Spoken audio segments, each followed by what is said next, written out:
AP CM YS Jagan అక్రమాస్తుల కేసు విచారణ సిబిఐ కోర్టులో జరిగింది. ఈ సందర్భంగా డిశ్చార్జి పిటిషన్లపై వాదనను వచ్చే నెల 31వ తేదీకి పూర్తి చేయాలని ఆదేశించింది. తద్వారా జగన్ అక్రమాస్తుల కేసు విచారణ సిబిఐ కోర్టులో వేగవంతమైంది. జగన్ అక్రమాస్తుల కేసుపై టీడీపీ పలుమార్లు ప్రశ్నించింది.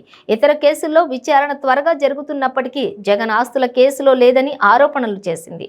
అయితే ఇప్పుడు ఈ కేసులో వేగం కనిపించడం గమనార్హం.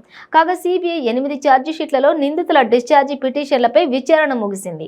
మరో 3 ఛార్జిషీట్లలో డిశ్చార్జి పిటిషన్లపై విచారణ కొనసాగుతోంది. మరోవైపు ఈడీ 7 ఛార్జిషీట్లలో డిశ్చార్జి పిటిషన్లపై విచారణ ముగియగా మరో 4 ఛార్జిషీట్లలో డిశ్చార్జి పిటిషన్లపై విచారణ కొనసాగుతుంది.